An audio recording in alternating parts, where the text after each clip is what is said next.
What's up, everybody? Ellie here with another Codex review for the Codex Station. Today, I'll be reviewing the recently ended Hulk series from Marvel Comics. It was 14 issues and one annual that ran between November 2021 and May 2023. So, had a lot of creators involved, so let's run through them real quick. It was written by Donny Cates, Ryan Ottley, Daniel Warren Johnson, and David Pepose. Penciled by Ryan Ottley, Martin Coccolo, Caio Majado, and Travel Foreman. Inked by Ryan Ottley, Cliff Rathburn, Martin Coccolo, Caio Majado, Travel Foreman.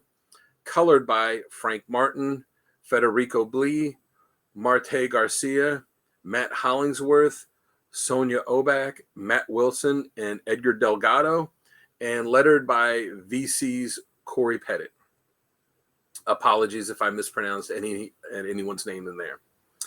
So the series picks up after the end of Immortal Hulk, which was a 50-issue Hulk series that kind of focused on the horror aspect of the character. So this took it in a different direction. So the focus of that, like I said, was horror. So this series had started off more of a crazy sci-fi action kind of series.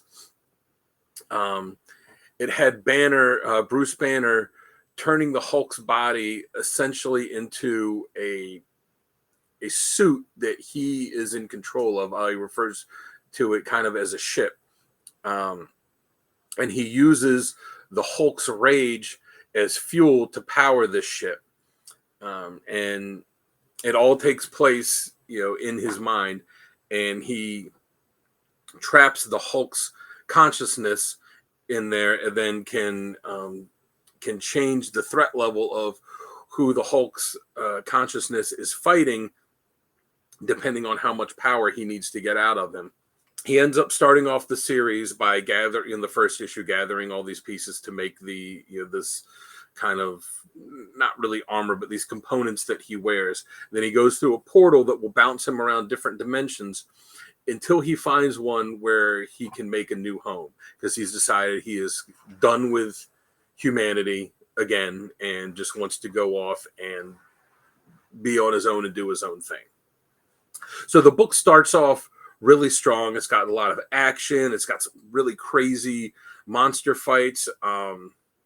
There's some really wild ideas that are new to the Hulk that are really exciting. Almost like an old school B monster movie horror type of thing, but done on like this grand epic scale. Donny Cates does some really cool stuff in it that hadn't really been done with Banner or the Hulk before. And Ryan Ottley's artwork is absolutely beautiful. You could tell that, Cates was playing to his strengths, and he just delivers some really great stuff to look at. It perfectly fits with the tone of the book and with the with what they were going for. The initial storyline I thought was fantastic. Now, after the initial storyline, there was a crossover with Thor called Banner of War, because Donny Cates at the time was also writing the ongoing Thor book. And to get the full story for that, you'll have to read the Hulk issues. You'll also have to read the corresponding issues of Thor and the Banner of War Alpha one-shot book that went with it. Now, since Cates was writing both books, the story flows pretty well. It doesn't get disjointed like some of these crossovers can sometimes, where you have one writer writing one book with one character and a different writer writing the other character's book, and sometimes tonally, thematically, they don't match up exactly well. Since he's writing both of them, they fit together really well, and it was a pretty cool idea for a story. Daniel Warren Johnson takes over the scripting duties for issue 8 of the series. Not exactly sure why, but he did. Also, Ryan Ottley doesn't draw the Hulk issues for it. Martin Coccolo is the artist for those issues, And his art's not bad. His art's pretty good, but it was disappointing not to see Otley draw it, especially with what he did with the first story arc. I would have really liked to see what he was able to come up with. Now, the next storyline finds the Hulk landing on a planet full of creatures that are like him, that he inadvertently had a hand in creating. The storyline also delves into some of his trauma from when he was a child that was caused by his father, which has been, dealt with a lot before as well.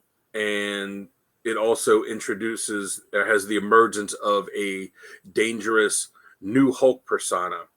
And this story it's good, but it doesn't hold, for me, it didn't have the excitement that the beginning of the run did. And the last few issues of the series, it saw Cates cutting his run short due to personal issues that he was dealing with outside of comics, which caused him to drop out of writing all the books that he was writing. And Otley took over as the writer as well as the artist for the last few issues. And it was clear from the way the book came to an end, or that it came to an end before Marvel intended for it to, and it just kind of tied everything up to make it ready for relaunching the series again with another creative team. But it's clear from reading it, at least to me, it was that this is not how Marvel was intending for this series to run, and we're not intending for it to be as short as it was. But Donny Cates' situation kind of necessitated that. And the final issue of the series, after it ran for 14 issues, was the annual that came out. That was the last thing for this volume of Hulk. And honestly, I found the annual to be completely forgettable. It had the main story about it was a documentary crew that was hunting down the Hulk and trying to find him. And it barely featured the Hulk in it. He doesn't even show up until the end of the story. It doesn't tie into the main story or anything that was going on at all, and really can be skipped. And it's disappointing too, because the idea of a documentary crew trying to find Bruce Banner, trying to find the Hulk to film something on him is an interesting idea, but it was too rushed in being this one story to fit in this annual. It's something that could have been a good 4 to 6 issue storyline if done well, but it ended up being something that was just kind of a throwaway story that like I said, I found to be ultimately kind of forgettable. There's also a short epilogue that's in the annual that's a preview of the new Hulk series, but strangely, while it is written by Daniel Warren Johnson, who's the writer of the next Hulk series, did not feature art by the artist who would be the artist on that series, Nick Klein, which I thought was odd. If you're going to have a preview of that series, why not have a preview with the actual full creative team, not just part of it? So overall, I would rate this series a 7 out of a 10.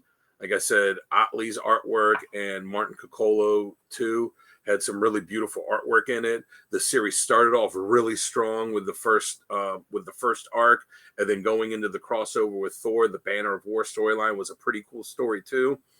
But then for me, it just kind of, the next storyline wasn't as great, and then it just kind of ended on a whimper, again, because of what Donny Cates was going through and why he had to leave the series. So I have been Dan Kelly for the Codex Station. You can find me on Instagram at Dan Kelly Art. Go on, check out the art that I post. Give me a follow and let me know what you like and what you want to see next.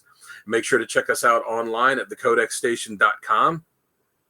You'll be able to find links to all of our socials on there. Make sure you check them out and give us some likes and some follows and subscribe to our content. Let us know what you like. And you can check out bios from all the different Codex creators on there. And until next time, I'll catch you by the spinner rack.